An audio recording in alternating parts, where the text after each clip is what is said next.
Muy buenas noches. Bienvenidos a la hora macabra, donde lo paranormal susurra, lo inexplicable se revela y el miedo encuentra su voz. Hoy, en la hora macabra, el conde de Montecristo, el espectro de la venganza y la prisión maldita. Comenzamos. Muy buenas noches y bienvenidos una vez más a la hora macabra. Cierren la puerta, bajen el volumen si hay alguien más en casa y si pueden, apaguen la luz. Porque lo que vamos a contar esta noche no es una historia cualquiera, no es un relato más sacado de los rincones oscuros del folclore o de la superstición. Esta vez, la historia viene disfrazada de novela, pero lo que habita dentro de ella es algo mucho más antiguo, más real y más aterrador. Imaginen esto: un hombre joven, un futuro brillante, enamorado, fiel, inocente, y de pronto traicionado, arrastrado sin razón, encerrado, olvidado, sepultado en vida en una prisión rodeada por el mar. 14 años en la oscuridad. Y cuando por fin logra escapar, ya no es el mismo. Ya no queda nada del muchacho que entró. Ahora es algo más. Algo que aprendió a vivir entre ratas, entre susurros, entre piedras húmedas que lloran en la noche. Algo que cruzó la línea entre el hombre y la sombra. Esta noche hablaremos del Conde de Montecristo, pero no como lo has oído antes. Vamos a desenterrar los orígenes reales de esta historia. Vamos a conocer al hombre verdadero que inspiró la leyenda. Vamos a recorrer con él cada paso de su transformación, desde la traición hasta el renacimiento. Porque el conde no vuelve para perdonar, vuelve para castigar. Y cuando regresa, lo hace con la precisión de una máquina, con el rostro de la muerte y con una inteligencia tan fría que parecería inhumana. Esta noche vamos a descender contigo a las entrañas del castillo de If, donde los días no existen, donde los nombres se borran y donde el alma se descompone lentamente. Este no es solo un especial literario, es una historia sobre la podredumbre de la traición, la venganza como forma de resurrección y la transformación de un hombre bueno en algo que muchos llamarían monstruo, o tal vez algo peor. Así que quédate conmigo, respira hondo y escucha bien, porque esta noche el conde ha regresado y viene con nosotros.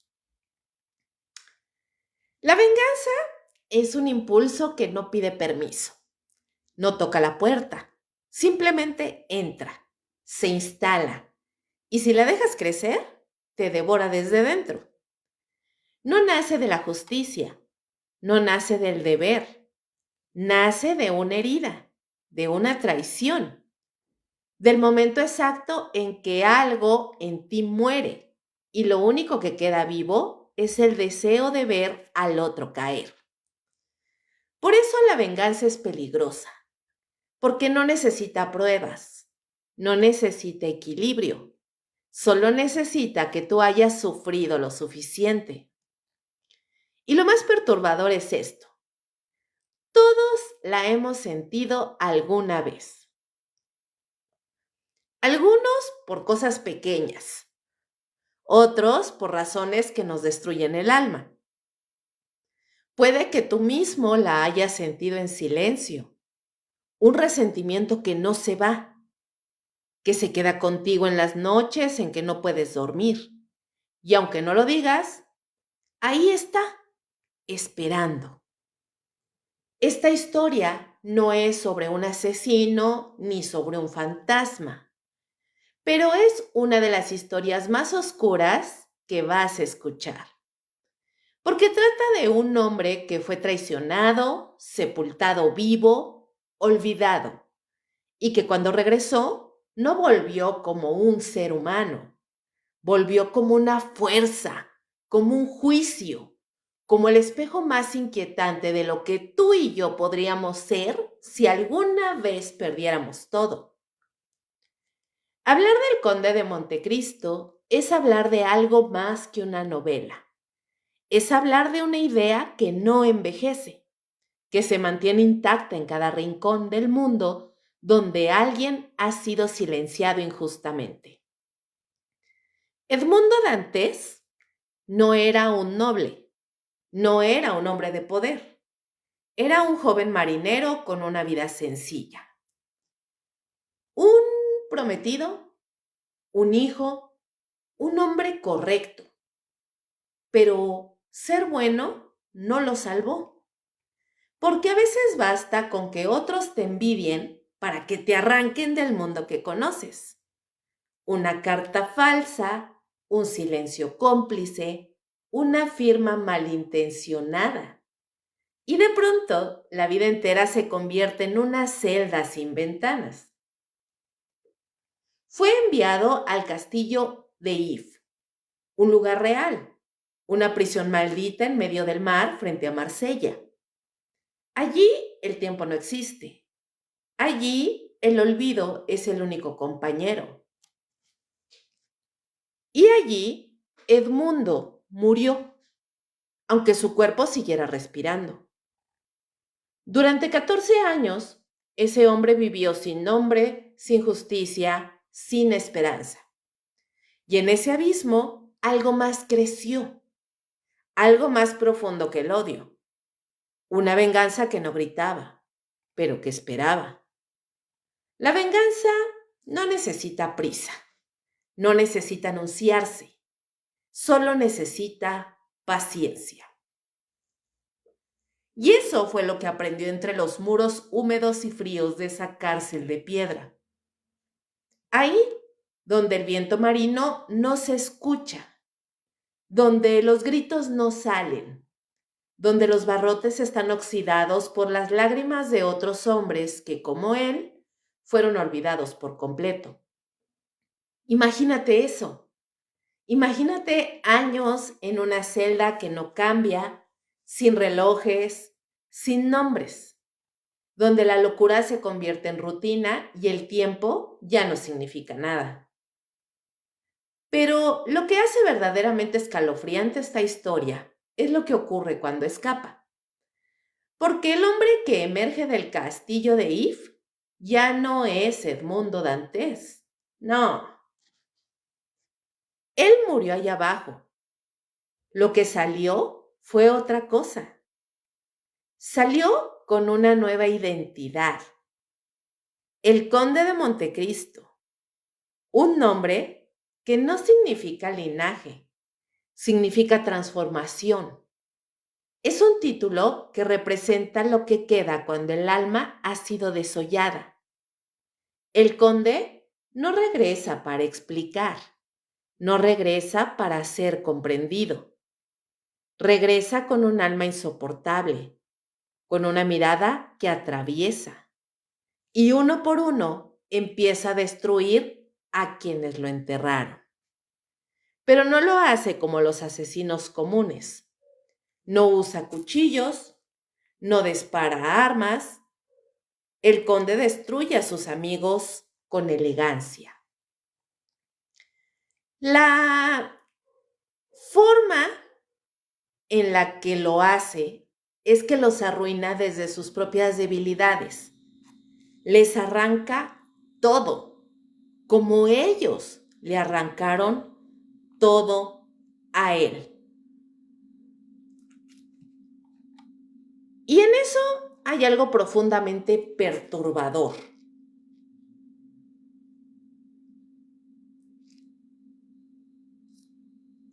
Porque su castigo no es impulsivo, es quirúrgico.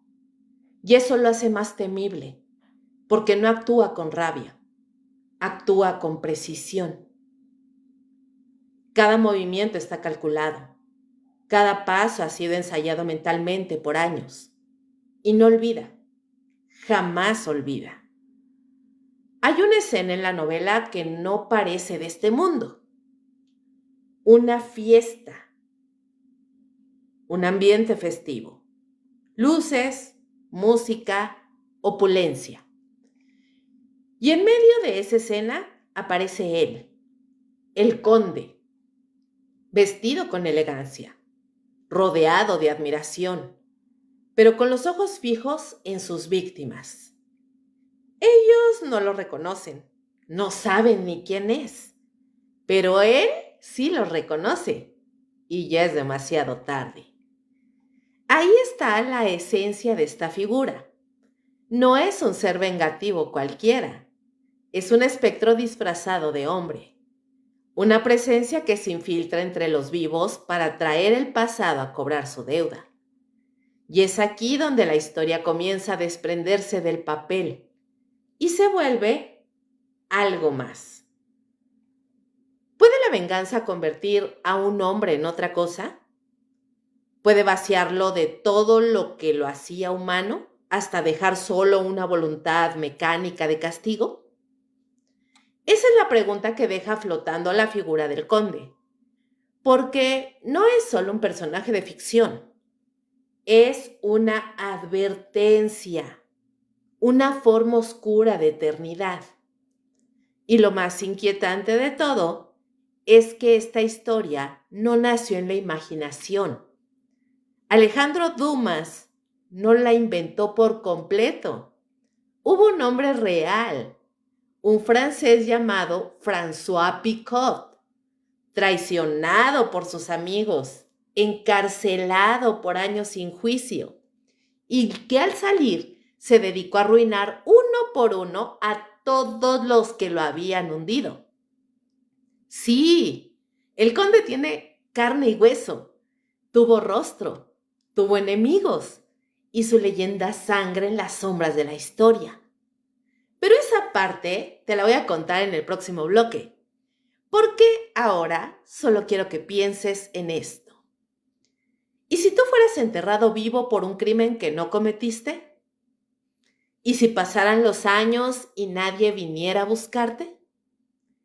¿Y si todo lo que te mantenía cuerdo se desmoronara y lo único que quedara fuera la necesidad de venganza? ¿A quién te parecerías cuando regresaras? Déjenmelo en los comentarios, chicos.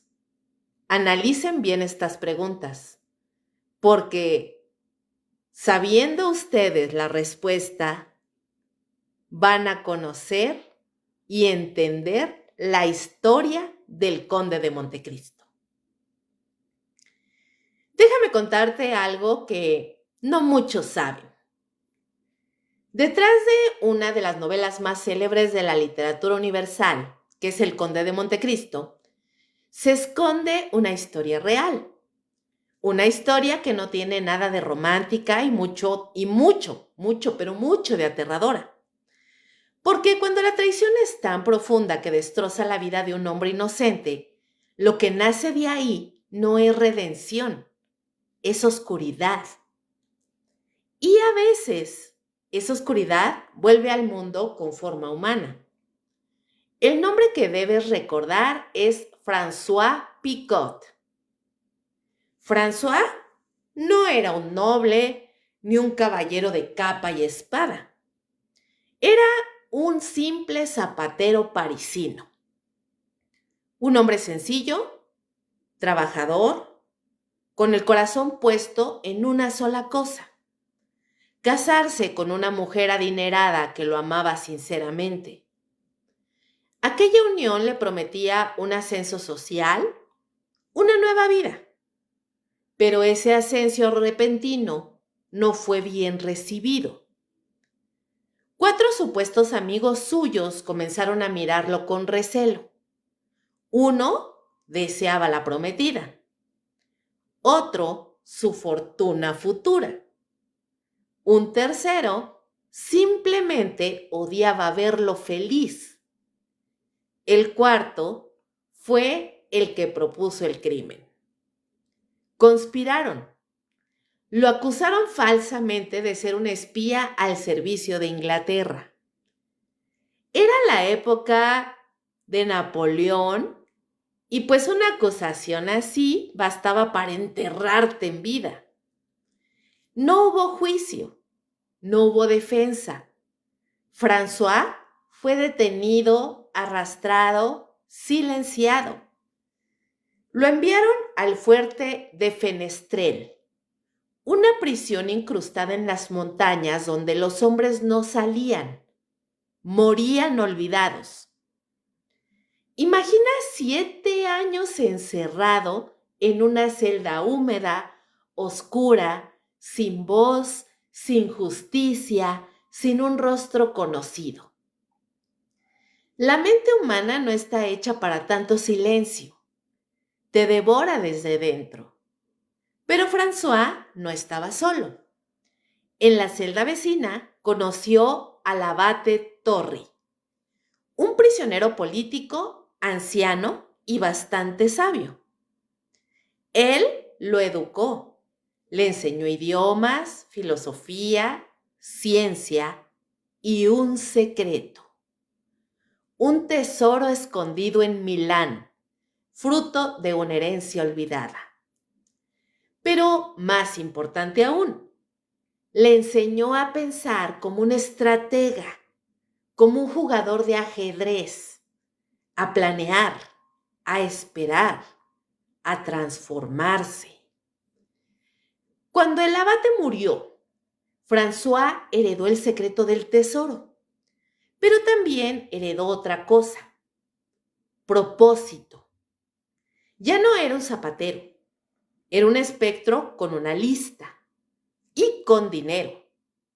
Cuando lo liberaron por falta de pruebas tras la caída de Napoleón, el mundo conoció a un nuevo hombre, rico, refinado, misterioso y sediento.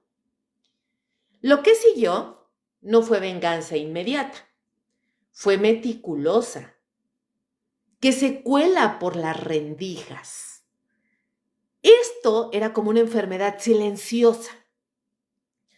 Uno de sus traidores fue arruinado económicamente de la noche a la mañana por una inversión falsa. Otro, denunciado anónimamente y fue ejecutado por traición. El tercero fue hallado muerto con una expresión indescriptible de terror en el rostro. El último desapareció. Su cuerpo fue hallado meses después, mutilado, irreconocible. Nunca se probaron los crímenes. François no dejó huellas. Nadie lo acusó. Nadie lo vinculó. Vivía bien, discretamente. No buscaba fama. No deseaba hablar. Solo observar desde lejos cómo sus enemigos caían uno por uno.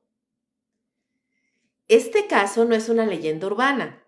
Está documentado. En 1838, Jacques Peuquet, archivista de la policía francesa, escribió sobre él en sus archivos de la policía de París. Describió con detalle el caso del prisionero de Fenestrel. Y fue ese texto el que llegó a manos de Alejandro Dumas, quien fascinado lo convirtió en literatura. La diferencia es que Dumas suavizó la historia. Le dio romanticismo. Hizo de su protagonista, Edmond Dantes, un héroe justiciero.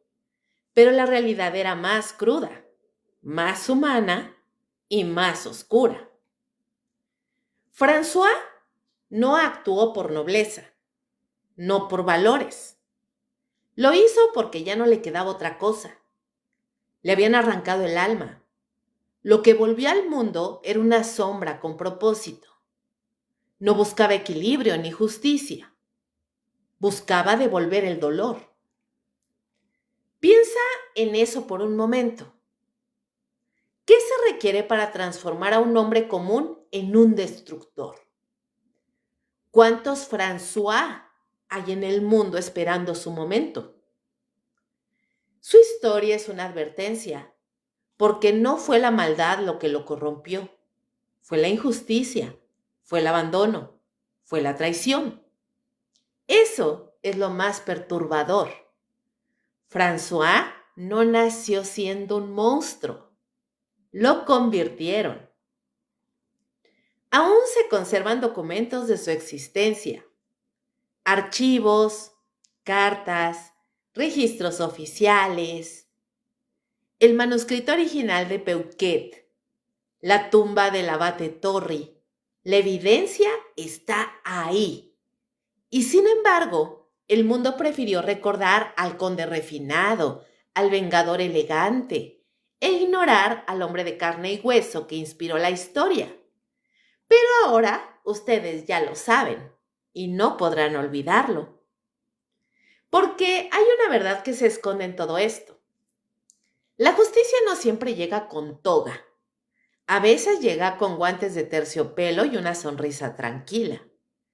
A veces regresa disfrazada de cortesía con una lista en el bolsillo. Y cuando lo hace, no busca redención, busca devolver el vacío.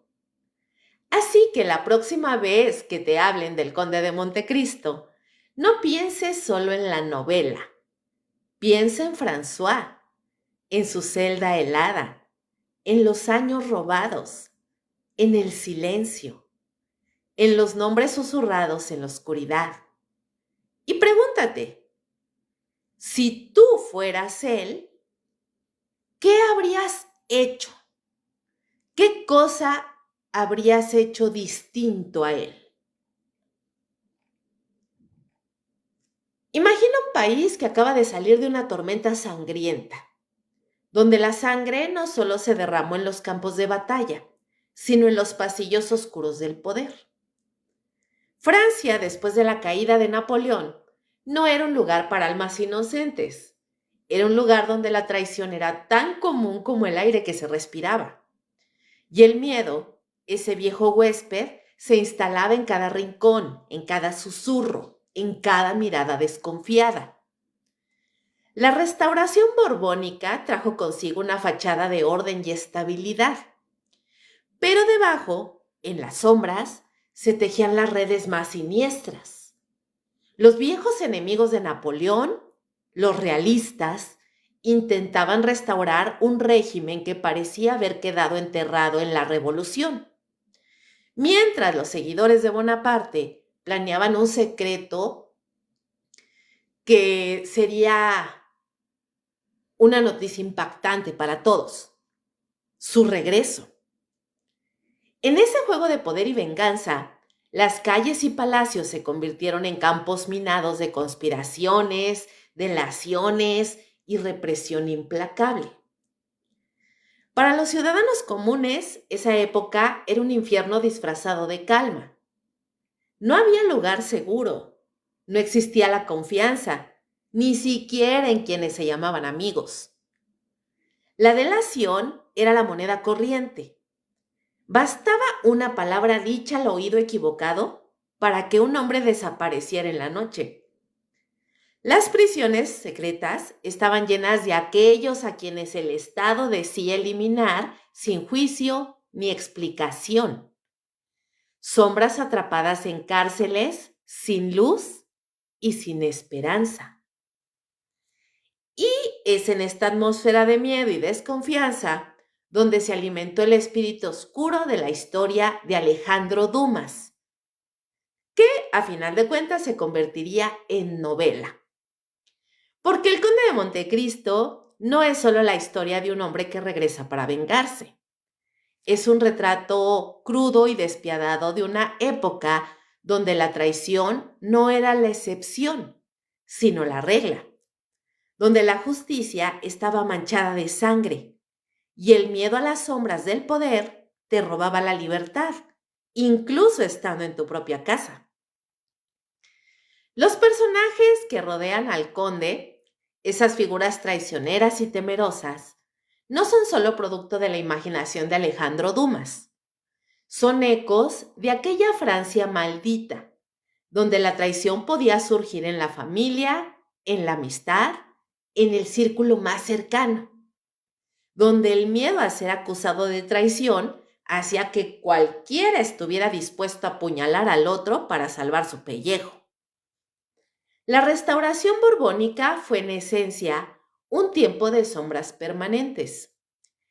El rey Luis XVIII subió al trono con promesas de paz, pero su reinado estuvo marcado por la represión violenta de los opositores, la censura y la vigilancia constante. Los leyes de sospecha permitían encarcelar a cualquiera por el simple hecho de parecer una amenaza.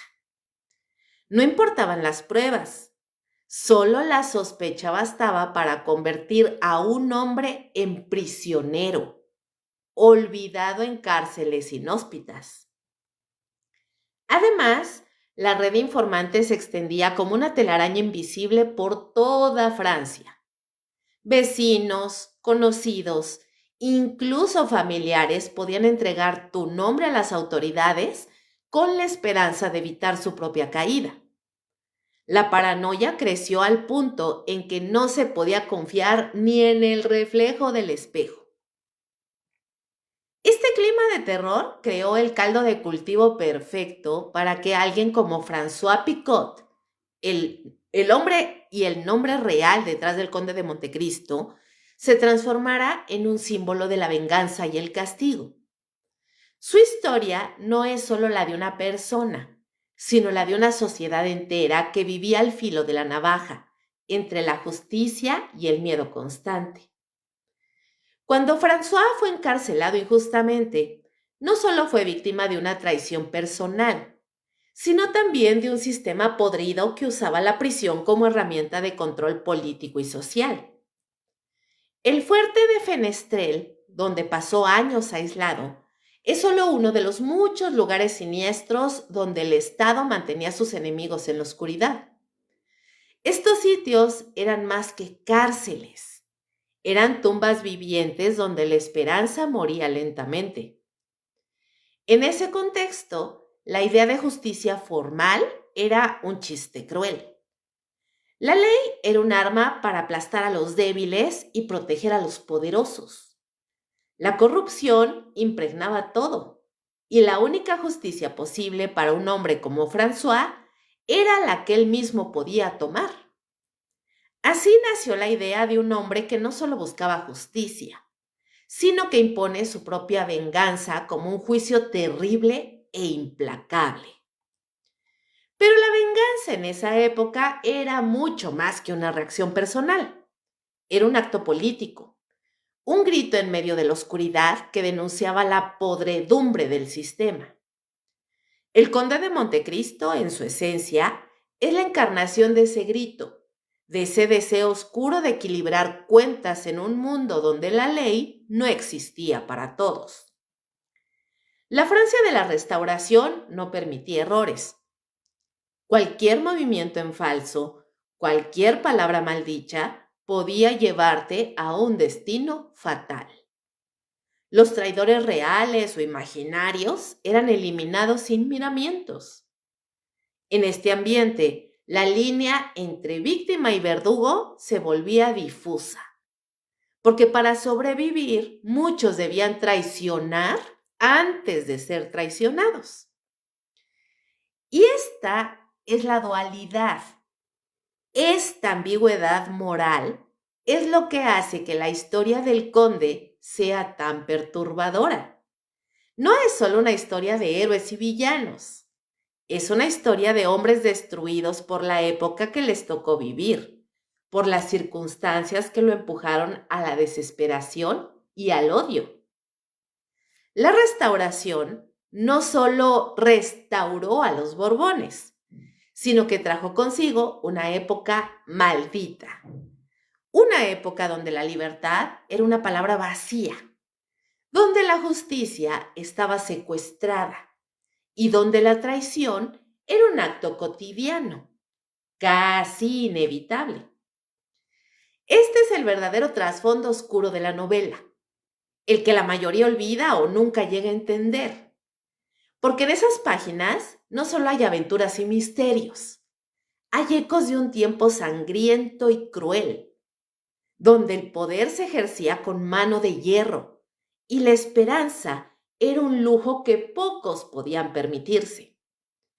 Así que cuando lean El Conde de Montecristo o escuchen la historia, recuerden que detrás de esa ficción hay un retrato de una época real, maldita, donde la traición era la moneda común y el miedo al Estado se vivía como una sombra eterna, un peso que aplastaba el alma. Hay momentos en la vida en los que el tiempo parece detenerse y la realidad se transforma en una pesadilla de la que no puedes despertar. Edmundo Dantes, antes de convertirse en la figura imponente y despiadada de la novela del Conde de Montecristo, fue solo un joven lleno de ilusiones, esperanza y sueños por cumplir. Pero hubo una noche oscura y fatídica, en la que su vida dio un giro brutal, arrojándolo a un abismo del que parecía imposible salir. Aquella noche, el aire parecía estar cargado con una amenaza invisible, como si el mismo destino hubiera conspirado para encerrarlo en un laberinto de sombras. Edmundo había regresado del mar con el brillo de la juventud y el orgullo de haber cumplido con su deber. Su rostro mostraba la felicidad de quien ha sido fiel y merece un futuro prometedor, cargado de amor y éxito. Pero esa sonrisa se desvaneció así, en un instante, como si el tiempo se hubiera congelado y la luz se hubiera extinguido de repente. Sin previo aviso, manos oscuras lo detuvieron. Sin explicaciones, sin oportunidad para defenderse, fue acusado falsamente de traición. La traición que él jamás cometió. Sin juicio ni compasión, fue arrastrado hacia la prisión más temida, el castillo de If, un lugar que no era solo una fortaleza, sino una tumba donde los sueños se pudrían y la esperanza se extinguía en silencio, encerrando cuerpos y almas en su fría oscuridad. El castillo de If es un símbolo aterrador de la condena eterna, una isla rocosa, fría y desolada, rodeada por las aguas grises y embravecidas del Mediterráneo. Allí los muros de piedra parecen absorber la luz del día y devolver solo oscuridad. Las celdas, pequeñas y húmedas, no son más que sepulturas vivientes, donde la mente se fragmenta y el alma se marchita lentamente, víctima de un encierro cruel e implacable. Los días se convirtieron en semanas, las semanas en meses y los meses en años interminables. El encierro absoluto, la falta de contacto con el mundo exterior y el silencio mortal se convirtieron en el tormento constante de Edmundo. En su celda oscura, la desesperación comenzó a envolverlo como una niebla fría que se filtra en los huesos, robando cada vestigio de esperanza. El tiempo dejó de ser un aliado para transformarse en un enemigo invisible y despiadado. Sin relojes, sin calendarios, sin señales de paso de los días, la mente de Edmundo empezó a desmoronarse. La soledad era abrumadora. Sus pensamientos se volvían ecos que resonaban en la oscuridad, torturándolo con imágenes de traición y pérdida. Cada instante era una lucha interna contra la locura, un intento desesperado por aferrarse a su identidad en medio de la nada. Pero en medio de ese infierno viviente apareció una figura inesperada, el abate Faria, un anciano prisionero, casi un espectro entre las sombras, con ojos que reflejaban siglos de conocimiento y sufrimiento. Faria no era solo un hombre más entre los reclusos, era un mentor, un faro de luz en la oscuridad más absoluta, una voz sabia en el silencio abrumador. El abate le enseñó a Edmundo no solo a leer y escribir, sino a pensar, a razonar, a planear. Le abrió las puertas del conocimiento que el joven jamás había imaginado. Le habló de filosofía, de historia, ciencias y estrategias que podían cambiar el destino de un hombre. Pero sobre todo le reveló un secreto que se convirtió en la chispa de su resurrección: la existencia de un tesoro oculto, una fortuna capaz de convertir al prisionero en un hombre libre y poderoso, capaz de cambiar el rumbo de su vida para siempre. A través de las enseñanzas del abate, Edmundo comenzó a reconstruirse. Cada día era una batalla para no sucumbir a la locura que acechaba en los rincones. El conocimiento se convirtió en su arma, la paciencia en su aliada y el deseo de venganza en su combustible. Cada lección, cada palabra del abate, se grababa en su alma como un mapa hacia la libertad y la justicia que tanto anhelaba. Sin embargo, la transformación no fue sencilla. En la soledad absoluta de la prisión, la línea entre la realidad y la fantasía se volvió difusa. Las noches eran largas y plagadas de sombras que parecían susurrar secretos terribles, como si los muros del castillo guardaran voces de desesperación y rencor. La muerte parecía un visitante constante, un susurro frío que llamaba desde la oscuridad. Pero Edmundo resistió. Resistió porque en su interior algo más fuerte crecía, un fuego implacable, una voluntad inquebrantable. Con el paso del tiempo, el joven prisionero dejó de ser Edmundo Dantes para convertirse en algo más oscuro, algo implacable. La desesperación se fue transformando en resolución, la tristeza en furia contenida.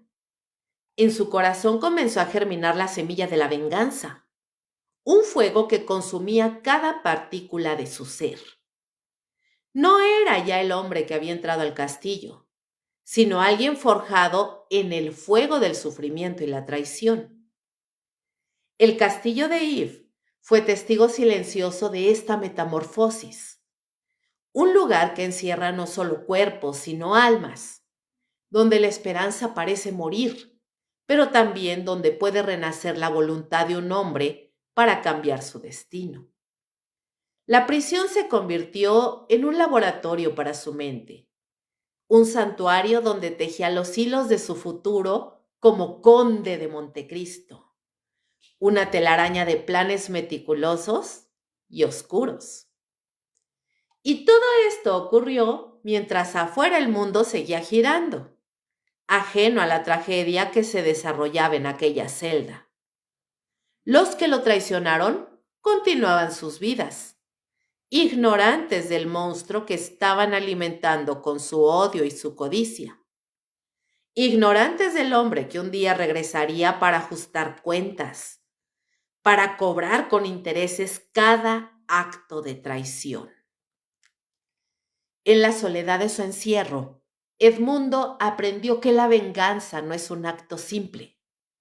Es un arte oscuro que requiere paciencia, inteligencia y una voluntad inquebrantable. Comprendió que para sobrevivir no bastaba con tener fuerza física. Necesitaba ser un maestro del tiempo y la estrategia. Debía ser un espectro que acecha en la penumbra invisible y letal.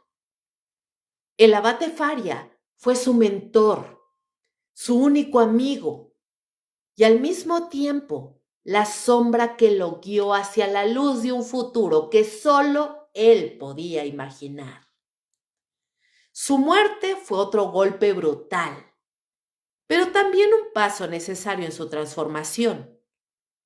Edmundo recogió el legado de Faria y lo convirtió en su misión, un legado envuelto en misterio y promesas.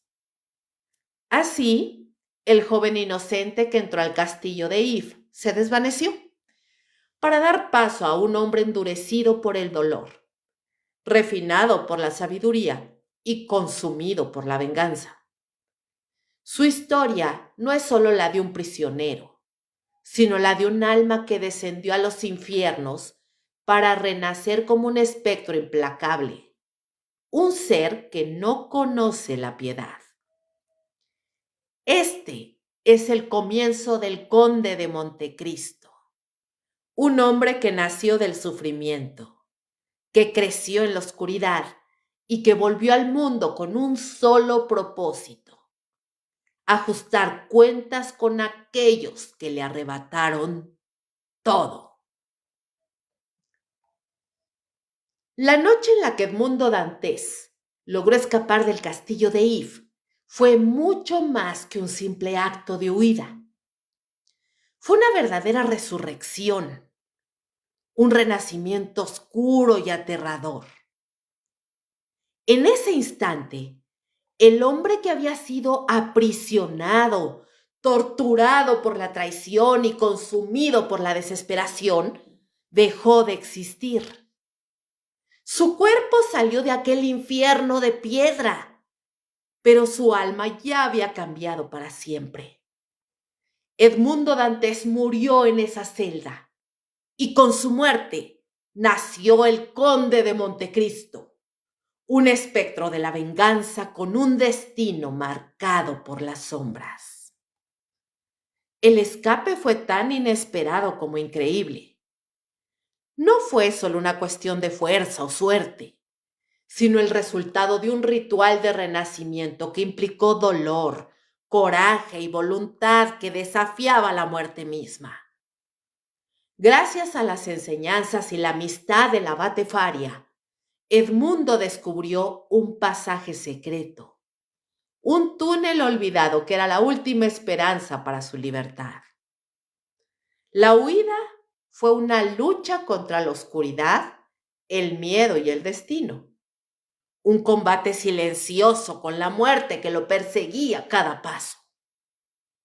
Una vez libre, su primer objetivo fue encontrar el tesoro oculto que el abate le había revelado. Un legado escondido en la isla de Montecristo. Un botín de riquezas inimaginables. Pero ese tesoro era mucho más que oro y joyas. Era la llave para transformar su cuerpo y su mente, para convertir al hombre quebrantado en un poder aterrador. Fue en ese instante cuando Edmundo se dio cuenta de que había dejado atrás la inocencia, que la justicia y la venganza se habían unido en un mismo propósito oscuro. Este momento fue en esencia un ritual de resurrección. No solo recuperó su libertad, sino que cambió su esencia. El hombre que emergió de la profundidad de la prisión lleva la marca de la muerte y la transformación. Ya no era Edmundo Dantes, el joven ingenuo que fue encarcelado injustamente. Era el Conde de Montecristo, un ser envuelto en misterio, poder y una mente despiadada. El conde es muchas cosas a la vez. No tiene una sola identidad, sino múltiples rostros que usa con la precisión de un maestro del engaño. Se presenta como un noble veneciano, un príncipe extranjero, un banquero poderoso o un erudito excéntrico. Cada máscara es un instrumento en su arsenal, diseñado para acercarse a sus enemigos y destruirlos desde adentro. Su habilidad para cambiar de apariencia y manipular el entorno lo convierte en una presencia casi sobrenatural. Su fortuna es legendaria, un caudal de riquezas capaz de influir en el destino de naciones enteras. Pero su verdadera arma no es el oro, sino su mente fría y calculadora. El conde piensa en términos de siglos, anticipando movimientos, tramando planes y manipulando a quienes lo rodean como piezas en un tablero macabro. Su inteligencia es un filo cortante que corta a través de la mentira y la traición. Sin embargo, hay algo inquietante en él. Una pregunta que permanece latente en la mente de quienes lo conocen o lo temen. ¿Es todavía humano? ¿O su alma se ha convertido en algo más? ¿Un espectro oscuro que vaga entre los vivos y los muertos? La venganza, cuando consume un corazón por completo, puede borrar los límites entre el hombre y la bestia, entre la realidad y la leyenda. El conde camina entre las sombras, con una presencia que impone y aterra. Sus ojos, antes llenos de vida y esperanza, son ahora pozos negros que reflejan el abismo que lleva dentro. Cada paso suyo es un eco siniestro que resuena en el alma de sus enemigos. El hombre que una vez fue Edmundo Dantés ha desaparecido, reemplazado por una fuerza de la naturaleza implacable e inhumana. Su vida es un juego oscuro y complejo, un tablero donde se mueven sus piezas con precisión quirúrgica. Su venganza no es solo un acto personal, sino un juicio implacable que lo convierte en juez, verdugo y víctima a la vez. Puede ser caritativo y benevolente en apariencia, y al instante siguiente desatar tormentas de ruina sobre aquellos que lo merecen. No hay límites para su poder ni moralidad. Algunos lo veneran como un dios vengador, una justicia implacable que castiga a los corruptos y traidores. Otros lo aborrecen como un demonio encarnado, una sombra que arrasa con todo a su paso. Pero nadie puede negar su genio, su capacidad para transformar el dolor en una fuerza imparable que cambia el destino de quienes se cruzan en su camino. El renacimiento del conde no es solo físico, es espiritual, un proceso oscuro que transforma un alma destrozada en un ente de poder y misterio. Su muerte simbólica le otorga la fuerza para resucitar con un propósito único: ajustar cuentas con un mundo que lo traicionó y lo humilló, aunque esta justicia tenga un precio terrible. Así emerge de las cenizas Edmundo Dantés, convertido en el Conde de Montecristo, una leyenda viviente, un ser que ha cruzado el umbral entre la luz y la oscuridad, y que ahora recorre el mundo como un juez implacable de aquellos que le arrebataron todo. Cuando el conde de Montecristo decidió que la venganza era su único camino, no lo hizo con la furia ciega de un hombre común. Su venganza fue un ritual oscuro, un acto meticulosamente planeado, una ejecución fría y calculada que transformó cada golpe en un juicio infernal, cada caída en un castigo que parecía emanar de las profundidades mismas del inframundo. No fue solo un ajuste de cuentas, sino un oscuro equilibrio cósmico, donde cuerpos y almas se consumían en llamas invisibles. Imagina, si puedes, un juez de otro mundo, un ser que no conoce clemencia ni piedad, que actúa con la precisión de un verdugo espectral. Ese era el conde. No solo castigaba a los traidores con oro y poder, sino que los sumergía en tormentos psicológicos tan aterradores que parecían enfrentar la condena eterna en vida. Para sus víctimas, el conde no era un hombre, era una aparición oscura, una sombra que regresaba de la tumba para aportar la justicia de un tribunal invisible y definitivo. Cada venganza fue un acto elaborado, casi teatral, que parecía sacado de un ritual macabro. El conde conocía los secretos más profundos y oscuros de sus enemigos y los usaba como llaves para abrir las puertas de su miedo absoluto. El miedo se convirtió en su arma más poderosa, un látigo invisible que desgarraba el alma con mayor fuerza que cualquier acero. La realidad para sus víctimas se transformaba en un infierno tangible, donde cada sombra se convertía en el umbral de su caída inevitable. Las condenas que imponía tenían paralelismos inquietantes con juicios del más allá, como si el destino y la justicia divina se hubieran aliado con él para ajustar cuentas.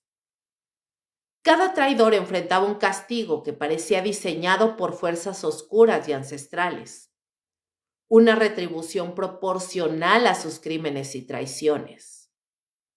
Su venganza no era un simple acto de revancha, era una ejecución sagrada, un equilibrio necesario para que la balanza cósmica de la justicia regresara a su curso.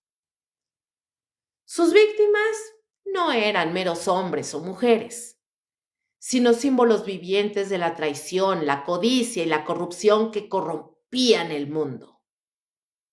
Cuando el conde se acercaba, el aire se volvía frío y pesado, como si el tiempo mismo se congelara y el mundo contuviera el aliento, esperando el veredicto de ese juez implacable. Algunos juraron haber visto su figura oscura como una aparición fantasmal, un mensajero de la muerte que regresaba del pasado para llevarlos a su sentencia final. Pero el conde no se limitaba a usar el miedo para dominar. Lo cultivaba y perfeccionaba como un arte oscuro y sutil. Sabía que la muerte humana puede ser la prisión más cruel y que la anticipación del castigo, la lenta espera del día del juicio, podía destruir incluso al espíritu más fuerte. Con pasos silenciosos, sus enemigos caían uno por uno, atrapados en trampas invisibles y maleficios psicológicos que parecían tejidos por manos de ultratumba. El terror no solo los paralizaba, sino que erosionaba su voluntad hasta reducirlos a sombras del hombre que fueron.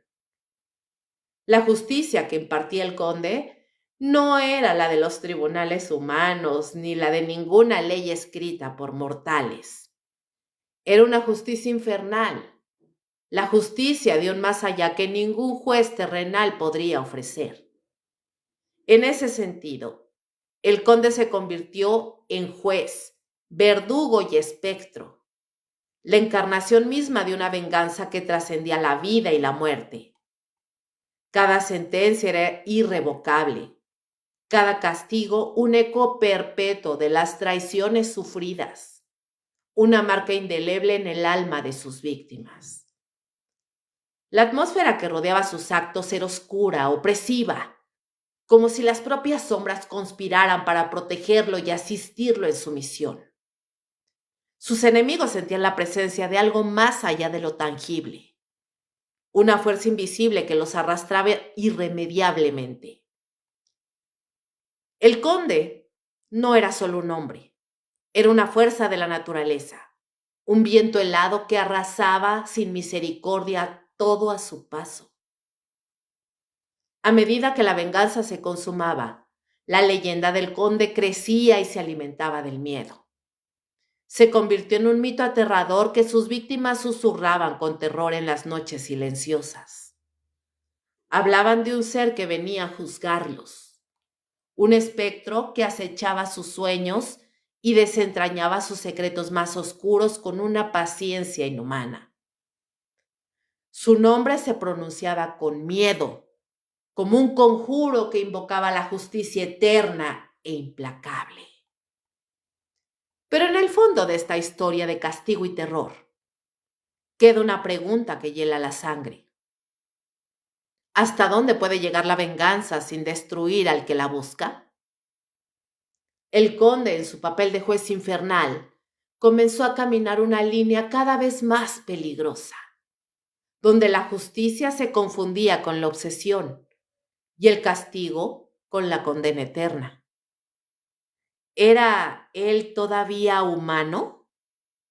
¿O se había convertido en un espíritu vengador sin alma, condenado a perseguir su propio tormento sin fin? Cada acto de justicia que ejecutaba era también una cadena que lo ataba a su propio infierno. Mientras sus víctimas caían, el conde avanzaba hacia una oscuridad que quizás nunca podría abandonar.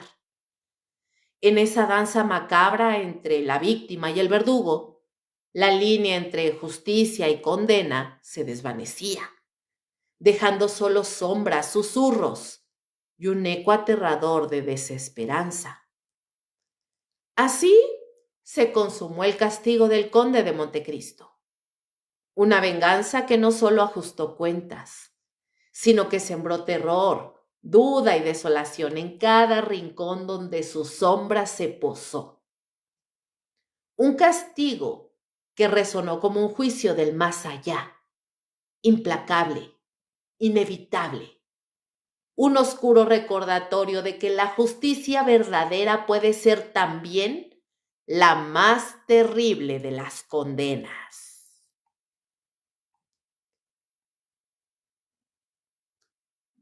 Y bueno, chicos, wow, esta historia es bastante intensa. Díganme en los comentarios quién ya había leído la novela de Alejandro Dumas, El Conde de Montecristo. O en su defecto, ¿quién vio la película? Por ahí me contaron que la película queda a deber, como todas las películas. O sea, seamos sinceros. El libro siempre es mejor que la película, pero por mucho. Evidentemente, porque un libro puede tener 8,000 hojas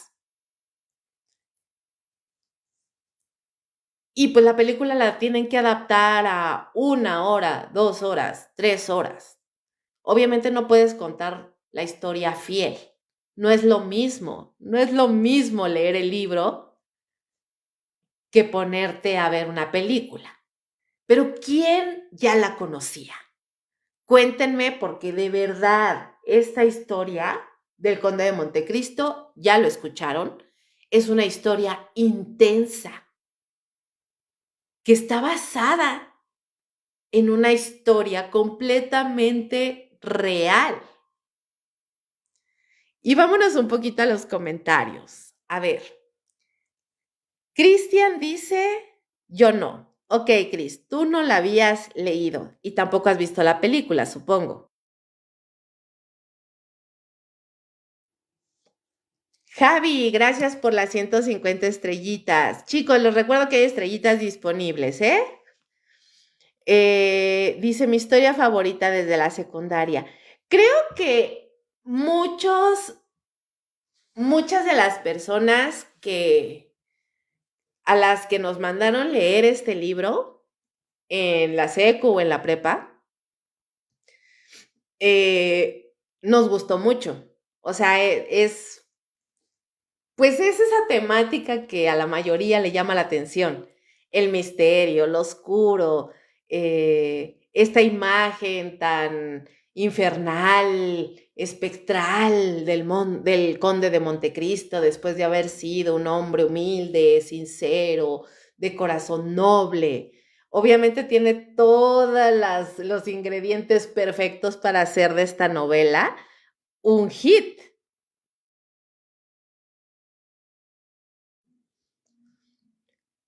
A ver, dice Adrián, me gusta esta nueva faceta de relatos. Un clásico, el de hoy. Oh, sí. Chicos, y ahora que le está mencionando Adriancito, quisiera preguntarles si les gustaría que de vez en cuando eh, pueda tomar como el Conde de Montecristo, pero algunos otros títulos clásicos y no tan clásicos, tal vez unos más contemporáneos, de libros interesantes y que quieran que se los relate de esta manera, que los desmenucemos, porque vaya, no les estoy leyendo la novela, o sea, estoy desmenuzando la novela con bastante dramatismo. Entonces, cuéntenme en los comentarios si les gustaría que por ahí una vez al mes o una vez cada 2 meses pueda tomar el título de un clásico de la literatura y pueda desmenuzarlo de esta manera y contarlo, porque bueno, sabemos que hoy en día la gente ya no está tan habituada a leer, están más acostumbrados a los audiolibros. Y si bien no les voy a leer el libro como tal, esta forma de desmenuzar la literatura y conocer a los personajes o a un personaje o a un título de un libro, me parece bastante entretenida.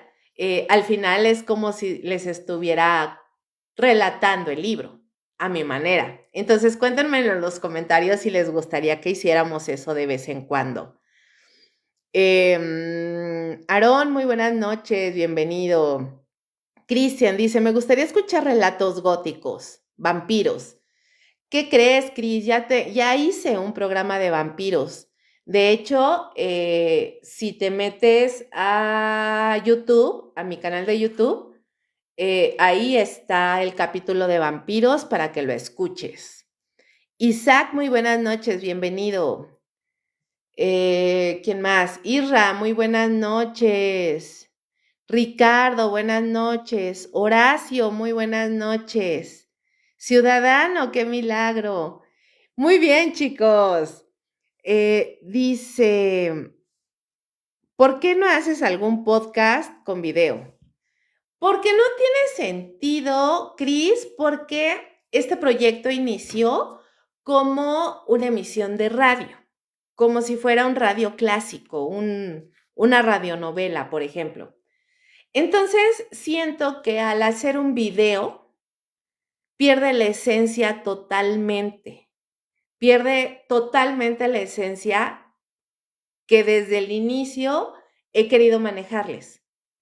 Videos y podcasts de videos hay, pero por montones. Pero sinceramente, díganme, ¿quién hace un podcast como si fuera una emisión de radio?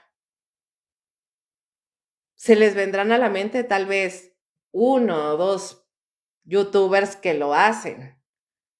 Se me ocurre el de Leyendas Legendarias. Y ni siquiera, porque Badía tiene gente ahí. Gente que está interrumpiendo la historia constantemente, con bromas, con chistes, y como que le quita continuidad a la historia. No estoy criticando a Leyendas Legendarias, o sea, de hecho soy fan de Leyendas Legendarias, pero la esencia de estas emisiones es justamente que se sienta como si fuera el radio de antaño. Entonces, dudo mucho que vaya yo a modificar el formato para terminar pareciéndome a los miles de podcasts que ya existen. Entonces, pues bueno, continuemos. Con el tiempo, mi Cris, vas a agarrarle mucho amor. Al principio Todos los que ves conectados, todas las personas que actualmente me siguen, preguntaban lo mismo. ¿Y dónde está el video? ¿Y por qué no sales a cuadro? ¿Y por qué no se ve nada? Pero poco a poco empiezas a sentir y a envolverte de esa nostalgia radiofónica que tal vez muchos jóvenes no la vivieron.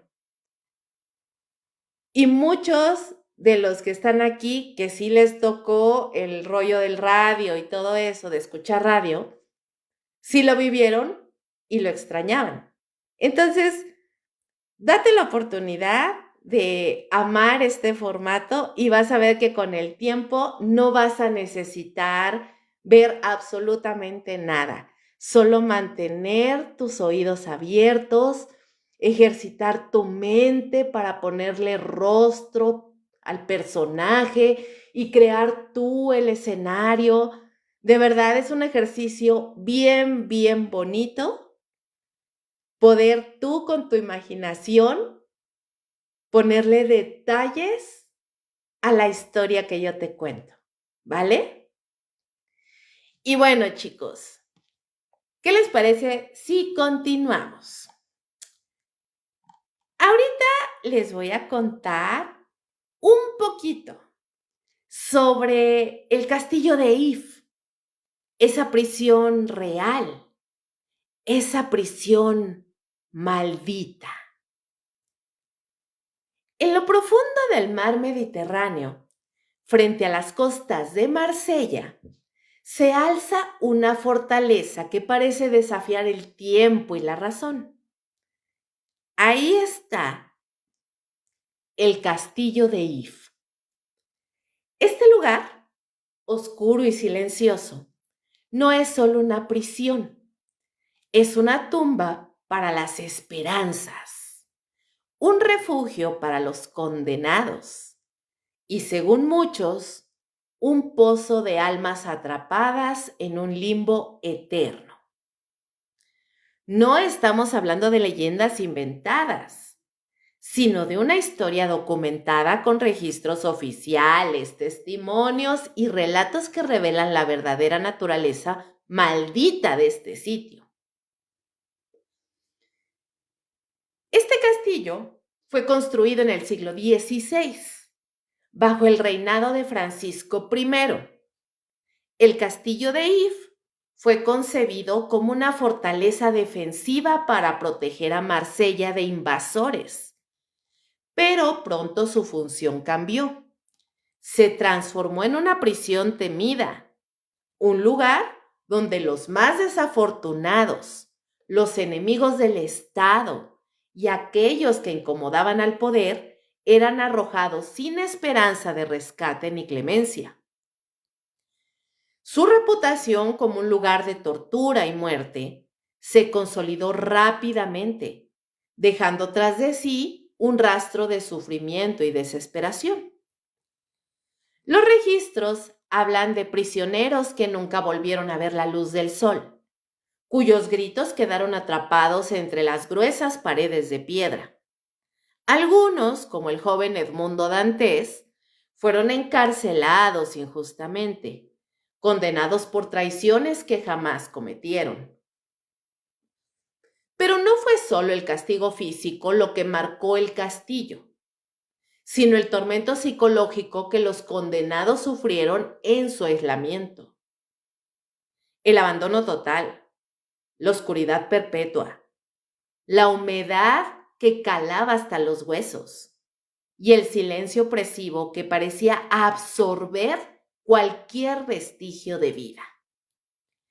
Existen testimonios de visitantes y guardias que han sentido presencias inexplicables, voces lejanas que susurran en la noche y sombras que se deslizan por los corredores sin causa aparente.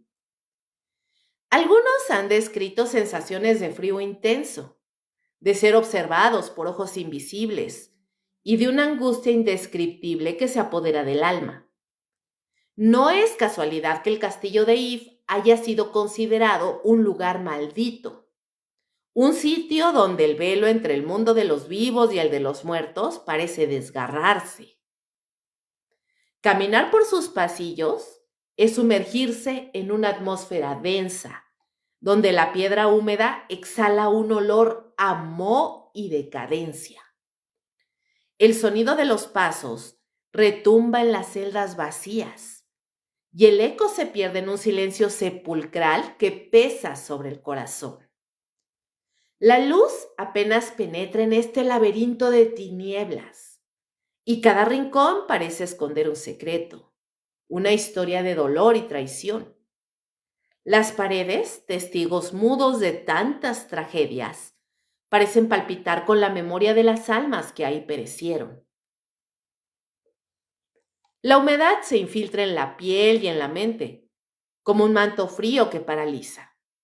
El aire es denso, casi irrespirable, y se siente una presión invisible que oprime el pecho, dificultando la respiración. Algunos afirman que esta opresión no es solo física, sino también espiritual, como si el castillo mismo estuviera vivo, alimentándose del sufrimiento de sus presos. Es imposible caminar por ese lugar sin sentir un escalofrío que recorre la columna vertebral, un llamado oscuro que no se puede ignorar. Más allá de lo tangible, el castillo de If ha sido escenario de las historias estremecedoras que susurran los muros antiguos. Se dice que durante tormentas violentas, cuando el viento choca contra la roca y el mar ruge con furia, se oyen ecos de cadenas arrastrándose y lamentos humanos que se mezclan con el estruendo. Algunos aseguran que estas voces son los fantasmas de los prisioneros, almas atrapadas que no encontraron reposo tras la muerte, condenadas a revivir su tormento una y otra vez. Y en medio de esta atmósfera macabra, surge una pregunta que inquieta a todos los que conocen la historia. ¿Está todavía el alma de Edmundo Dantes atrapada en el castillo de If? Muchos creen que su espíritu vaga entre las piedras, un alma en pena que no encontró descanso tras su injusta condena. Hay quienes afirman haber visto una figura espectral, un hombre alto y oscuro que aparece y desaparece entre la niebla marina, como un guardián silencioso de la fortaleza maldita. Algunos relatos, hablan de noches en las que se escuchan pasos arrastrados, susurros apagados y un suspiro que parece brotar del mismo corazón del castillo. Los guardias y visitantes temen acercarse a ciertas celdas, donde aseguran que la presencia de Edmundo Dantes se hace más palpable. Su alma, dicen, no solo está atada a este lugar por el dolor, sino también por la sed de justicia y venganza que aún lo consume. Los prisioneros que lograron sobrevivir al infierno del castillo de If dejaron escritos y relatos que hablan de torturas brutales, de castigos que iban más allá del cuerpo y se adentraban en la destrucción del espíritu. Algunos sufrieron confinamiento solitario en celdas diminutas, sin luz ni aire suficiente, donde la locura era una visita constante. Otros fueron sometidos a interrogatorios despiadados, privados de alimento o sumergidos en un frío que calaba hasta el alma. Historias de violencia y sufrimiento que transformaron al castillo en un verdadero abismo en la tierra. El castillo de If no es simplemente un monumento histórico ni un destino turístico más. Es un umbral oscuro que conecta la historia con lo paranormal, la realidad con la leyenda. Su reputación de prisión maldita es un eco persistente que desafía el tiempo y la razón. Allí las barreras entre el mundo tangible y el espiritual se difuminan, haciendo que cualquiera se adentre en sus dominios y sienta la presencia de algo más allá de lo comprensible. Algunos expertos en fenómenos paranormales consideran al castillo de If un punto de alta energía espiritual, un lugar donde se concentran vibraciones de sufrimiento y desesperanza, que aún no han encontrado liberación. Para ellos, el castillo es un imán para las almas en pena, un sitio donde los vivos y los muertos se encuentran en un perpetuo enfrentamiento. Pero no todo es oscuridad y terror. La historia del castillo también es un recordatorio de la fragilidad humana, de cómo el poder puede corromper y convertir la justicia en una herramienta de opresión. Es el escenario donde una injusticia histórica se transformó en una leyenda eterna, donde la esperanza y el miedo conviven en un mismo espacio. Así, mientras el viento del Mediterráneo golpea sus muros y el sol se oculta tras el horizonte, el castillo de If permanece, silencioso y vigilante. Una prisión real, un lugar maldito que guarda en sus entrañas las sombras de un pasado que todavía susurra en la oscuridad. Allí, quizás, todavía resuena el eco de una venganza que no terminó, un alma que no descansa y un hombre que se convirtió en leyenda. Y si hay algo que perturba profundamente cuando pensamos en el conde de Montecristo, no es solo un hombre con fortuna y venganza. Es una figura que parece deslizarse más allá de los límites de la humanidad. Un espectro que camina entre nosotros con un propósito oscuro y una precisión aterradora. El conde no es simplemente un hombre que busca justicia. Ya lo escuchamos. Es una presencia que se siente como una maldición viviente, un ente que desafía la muerte y el tiempo. Y en esa línea borrosa entre realidad y leyenda, surge una pregunta inquietante. ¿Es acaso el conde una metáfora o es algo mucho más siniestro? Recordemos las leyendas clásicas de fantasmas y seres no muertos, aquellos que regresan de la muerte para ajustar cuentas sin poder ni intención de descansar. Los vampiros, los espectros, los vengadores que acechan en las sombras con ojos que parecen atravesar el alma y una voluntad que no puede ser doblegada. El conde de Montecristo comparte muchas de estas características. Su retorno no es natural. Su dominio del destino parece sobrenatural y su presencia provoca miedo, respeto y desesperación en quienes lo enfrentan. Se mueve con la determinación de un alma que no pertenece ya al mundo de los vivos, pero que tampoco ha encontrado reposo. Lo que hace el conde de Montecristo aún más aterrador es su precisión casi inhumana. Nada parece escapar de su control. Sabe, observa, anticipa. Cada movimiento de sus enemigos es una jugada dentro de un tablero invisible que solo él puede ver. Sus acciones frías y calculadas rozan lo imposible. No se trata solo de fortuna o inteligencia.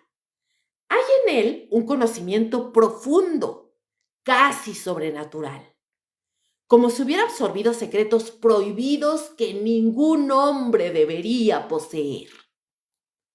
Sus ojos no solo miran, parecen perforar la esencia misma de aquellos que cruzan su camino, descubriendo cada miedo oculto, cada debilidad que puede ser explotada con despiadada eficiencia. Este dominio absoluto le confiere una presencia casi fantasmagórica. Aparece y desaparece con una facilidad que desconcierta, como si caminara entre los mundos, sin estar atado del todo a ninguno. Sus múltiples identidades no son simples disfraces, son máscaras que le permiten moverse en distintas realidades, jugar con las vidas de otros como si fueran piezas de un juego macabro. Esa multiplicidad es a la vez una señal de su poder y de su pérdida. ¿Qué clase de hombre debe convertirse en tantos para lograr su propósito? ¿Cuántas máscaras debe desgarrar su alma para no quebrarse bajo el peso de su sed de venganza? Porque la pregunta que subyace, oculta pero latente, es: ¿qué ha sacrificado el conde de Montecristo en su búsqueda de justicia? ¿Qué precio ha pagado por esa sed inextinguible de venganza? La humanidad que un día fue Edmundo Dantes parece haberse desvanecido, reemplazada por algo más oscuro y más frío. Un ser cuya emoción ya no responde a la compasión o al amor, sino solo al objetivo final que lo consume. Esa transformación no es un simple cambio, es una mutación del alma, un viaje hacia un abismo del que no hay retorno. Esa transformación del hombre en espectro de justicia personal nos coloca frente a un espejo perturbador. El conde de Montecristo no es simplemente el héroe o el villano de su historia. Es la encarnación del precio que pagamos cuando la venganza se vuelve obsesión. En su cuerpo y alma se manifiesta la pérdida definitiva de la humanidad, la desconexión de los lazos que nos hacen vulnerables, sensibles y humanos. En su lugar queda un ser casi inhumano, cuya esencia se alimenta del miedo, el poder y el control. La fría determinación que lo impulsa es a la vez admirable y aterradora, porque revela hasta dónde puede llegar un hombre cuando abandona toda esperanza y humanidad. Es importante considerar también el simbolismo que el conde de Montecristo representa. Él es un juez que trasciende las leyes terrenales, un verdugo que no conoce clemencia ni error. En ese sentido, se acerca más a un espíritu del más allá, un vengador implacable que imparte justicia desde un tribunal invisible, más allá de las limitaciones del mundo mortal. La gente que lo teme no solo teme a un hombre rico y poderoso, sino a un espectro que puede aparecer en sus peores pesadillas y en sus momentos de mayor debilidad. Su figura se convierte en una sombra eterna, un recordatorio de que la justicia puede llegar cuando menos se espera y en la forma más terrible. Su manera de manejar el miedo es un arte en sí mismo.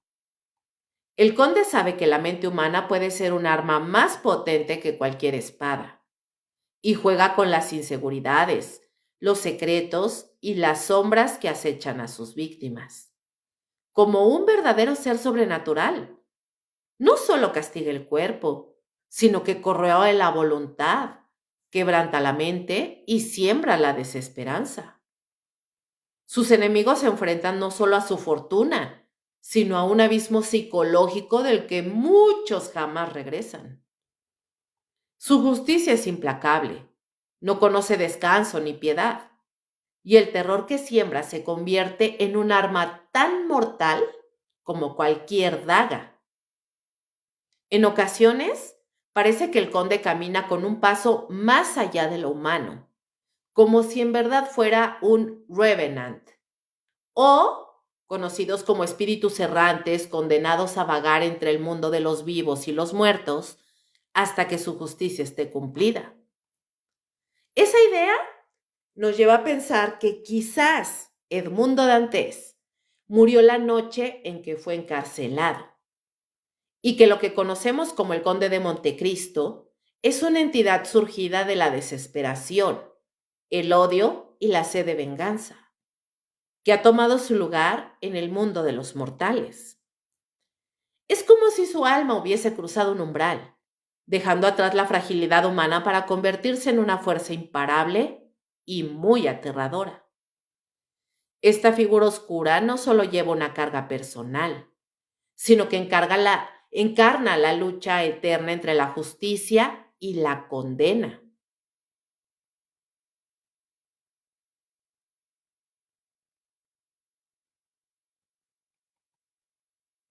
Y esto, lógicamente, es aterrador, porque también nos muestra la diferencia entre el hombre y el monstruo. Porque en su búsqueda implacable, el conde de Montecristo sacrifica aquello que nos hace humanos, la capacidad de perdonar, de amar y de ser vulnerables. Se convierte así en un símbolo perturbador, una advertencia viviente de que la venganza, cuando se vuelve todo, puede devorar el alma y transformar al hombre en un ser inhumano, un espectro. Nos recuerda que hay caminos de retorno que, una vez tomados, pueden borrar para siempre la luz de la humanidad. Así, cuando pensamos en el conde de Montecristo, no podemos limitarlo a un personaje literario o a una historia de venganza. Es un símbolo que trasciende el tiempo y el espacio, un fantasma que sigue vagando en las sombras de nuestra conciencia, recordándonos que la justicia y la venganza pueden ser dos caras de la misma moneda, y que a veces perseguir la justicia puede significar perderlo todo, incluso la humanidad propia.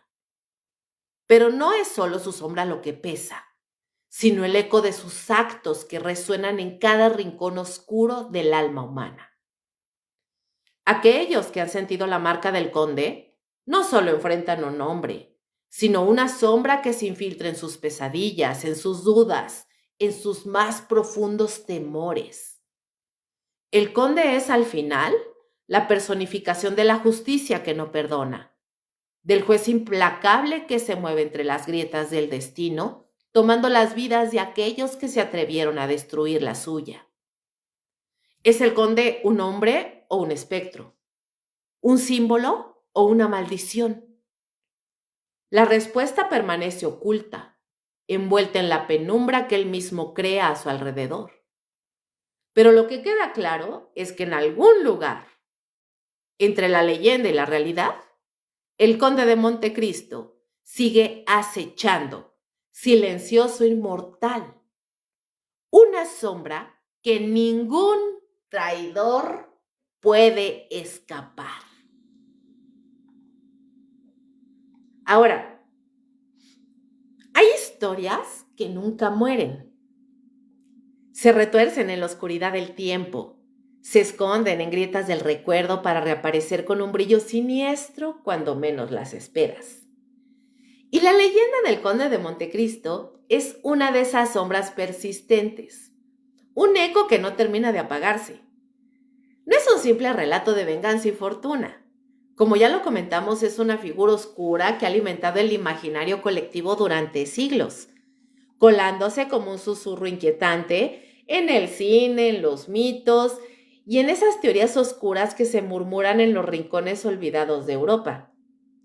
Esta presencia casi fantasmagórica ha dejado una marca indeleble en la cultura popular, transformándose en el símbolo de una justicia sin ley, implacable, que acecha desde las sombras y castiga sin clemencia.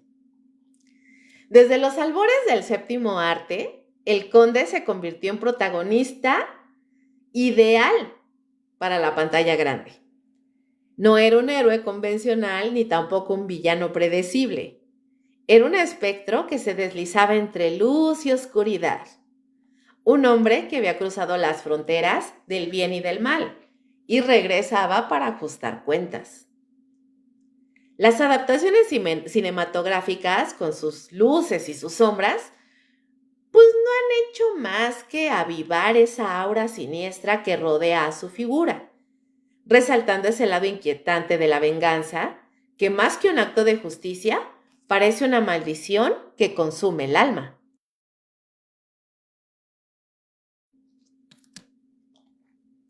En cada versión, el conde no es solo un personaje más, se vuelve un símbolo que se arraiga en lo profundo de nuestra psique. En la cultura popular se ha convertido en la encarnación de una justicia implacable, la que no puede ser contenida por leyes humanas ni por tribunales corruptos. Es el juez invisible que aparece cuando el poder se corrompe, la mano que castiga sin esperar clemencia, sabiendo que a veces la única justicia posible es la que llega desde las sombras. Es fascinante cómo esta figura se ha convertido en un arquetipo recurrente en novelas, películas y series.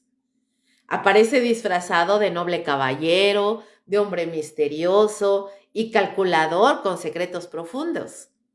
Siempre con esa dualidad que hiela la sangre, la justicia y la venganza. Un hombre que al pagar sus propias deudas se transforma en el verdugo despiadado de aquellos que considera culpables, sin importar el costo moral ni las consecuencias. Esa línea difusa entre el héroe y el monstruo se vuelve más difusa y temible con cada relato. Pero detrás de toda esta fascinación cultural, hay quienes aseguran que la leyenda tiene raíces que van más allá de la ficción. Teorías conspirativas que han surgido alrededor de la figura del conde de Montecristo, alimentando la idea de que quizás no fue solo un personaje literario, sino alguien que realmente existió en las sombras de Europa. Y bueno, ya conocimos, digamos, la historia de François, que es la persona de la cual Alejandro Dumas se inspiró para crear el Conde de Montecristo. Pero ¿cuántos condes de Montecristo más afuera, cuántos más François afuera existieron y existen? Como ya les comenté, pues se habla de un hombre o un grupo secreto que operaba como juez y verdugo, una entidad oculta que influía en el curso de la historia de manera clandestina, ajustando cuentas bajo el manto de la noche, manteniendo un orden que las leyes oficiales pues no podían imponer. Estos relatos se pierden entre archivos olvidados, susurrados en antiguas sociedades secretas, escondidos en documentos que se creen fueron destruidos o que simplemente se ocultan para no revelar verdades incómodas. Algunos investigadores sostienen que la historia del conde es solo un velo, una máscara que oculta a un hombre real o a una red de hombres que manejaban el poder desde las sombras, ejerciendo una justicia personal y brutal. Según estas teorías, la fortuna inagotable del conde, su conocimiento exacto de sus enemigos y su capacidad para manipular destinos, pues no son más que símbolos de un poder oscuro y verdadero, de un ente que permanece invisible a los ojos del mundo común.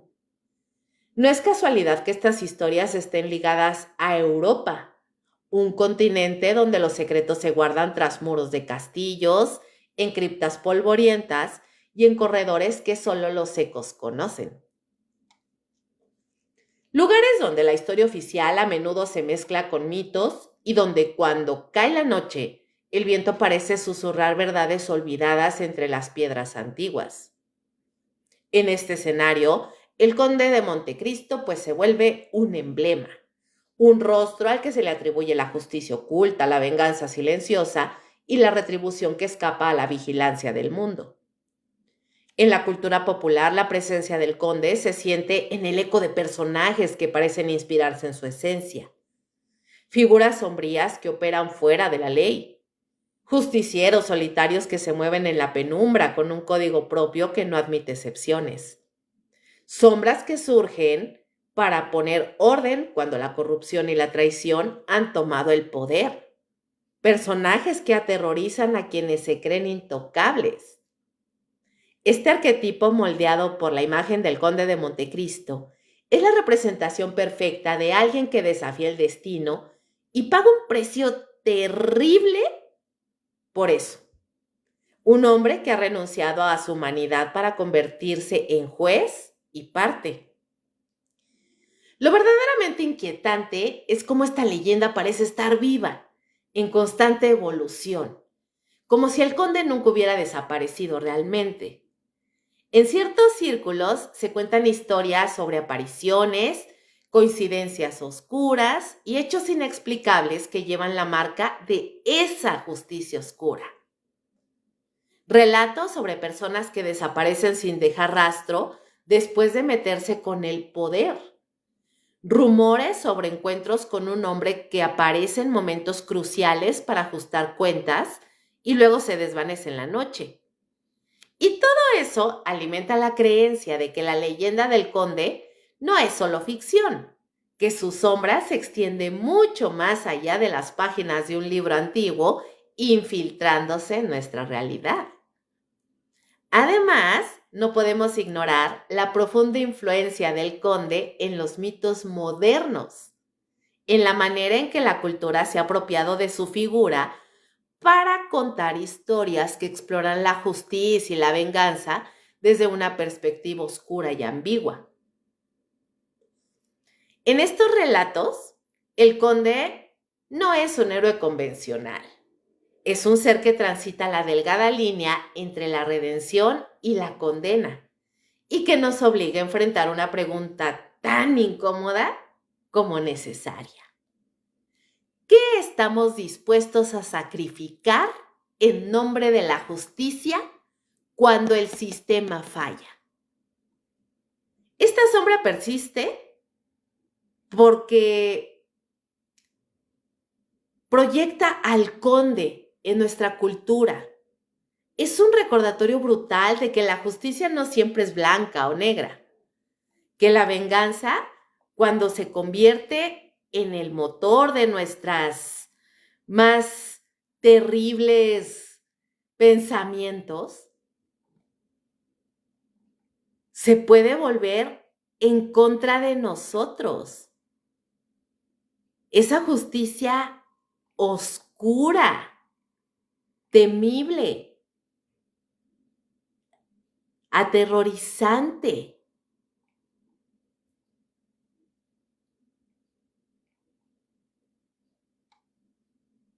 Que la venganza, cuando se convierte en el motor de nuestras acciones, puede transformarnos en algo irreconocible, en monstruos disfrazados de salvadores. Nos confronta con la idea de que los héroes también pueden ser bestias y que la frontera que los separa es a menudo delgada, frágil y peligrosa. Así que cuando piensen en el Conde de Montecristo y en el eco de su figura que se proyecta en la cultura, no lo vean solo como un personaje literario o un ícono del cine clásico. Están frente a una presencia que ha traspasado los límites de la ficción para convertirse en un símbolo inquietante, un espejo oscuro que nos invita a mirar de frente la naturaleza ambigua de la justicia y la venganza. Es esa sombra que acecha en la conciencia colectiva, la advertencia silenciosa de que a veces la justicia sin ley puede ser mucho más aterradora que cualquier condena legal. Por eso, mis niños, la próxima vez que vean una película inspirada en esta leyenda o escuchen historias sobre figuras misteriosas que ajustan cuentas en la penumbra, recuerden esto. El Conde de Montecristo no es solo un personaje que habita en las páginas de un libro viejo. Es un eco persistente que sigue vagando, silencioso y mortal, entre los rincones oscuros de la historia y la cultura. Una sombra que ningún traidor ni corrupto puede evadir. Y antes de que terminemos esta noche, quiero dejarlos con una idea que no me abandona desde que empecé a pensar en el Conde de Montecristo. No es solo un personaje literario ni un simple símbolo de venganza. Es algo más. Es un arquetipo eterno, una sombra que se repite una y otra vez en la historia humana.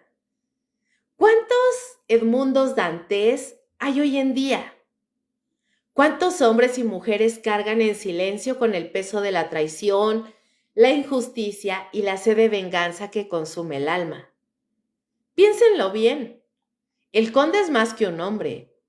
Es un espejo oscuro que refleja lo que puede pasar cuando alguien es encerrado, no solo en una celda física, sino también en un encierro invisible dentro del odio, el resentimiento y la desesperación.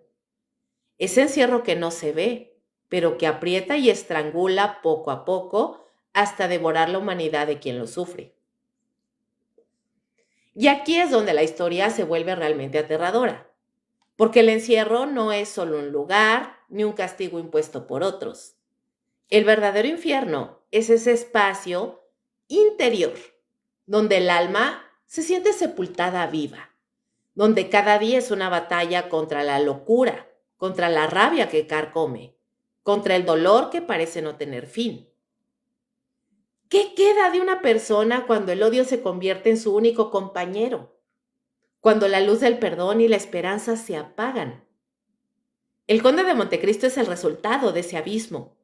Un hombre sepultado en vida, que emerge transformado en algo oscuro, frío e implacable.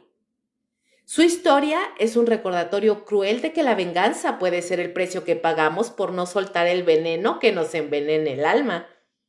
Y ese precio, mis niños, es muy alto. Puede hacer que perdamos no solo a quienes odiamos, sino también a nosotros mismos. Entonces, los dejo con esta pregunta. ¿Y si ustedes fueran los traicionados? ¿Y si el mundo les diera la espalda y los enterrara vivos, no en la tierra, sino en el silencio y la soledad? ¿Qué harían? ¿Buscarían justicia a toda costa como Edmundo Dantes? ¿O dejarían que la oscuridad los consuma lentamente? Esa idea no es solo ficción, ni un juego de palabras para terminar este programa. Es una sombra que acecha en cada alma herida, en cada mente que ha sido aplastada por la traición. Porque al final, miren, todos llevamos dentro ese pequeño conde de Montecristo, ese deseo de ajustar cuentas, de equilibrar la balanza, de reclamar lo que nos han quitado. Y si alguna vez sienten un suspiro en la oscuridad, si esa sensación helada que se arrastra por su espalda no tiene explicación, tal vez, solo tal vez, no esté solo. Tal vez sea él, el conde, el espectro de todos los que alguna vez fueron sepultados vivos por la traición y el odio, que no descansan, que siguen vigilando, esperando el momento para regresar. Y chicos, los invito a seguirme en mi canal de YouTube. Ya saben que estarán disponibles esta y todas las emisiones de La Hora Macabra y de Perturbador. Y me encuentran como Kaboom Podcast. Y también pueden disfrutar de mi contenido en mi canal de WhatsApp, que es un contenido totalmente misma temática, pero es diferente a estos programas.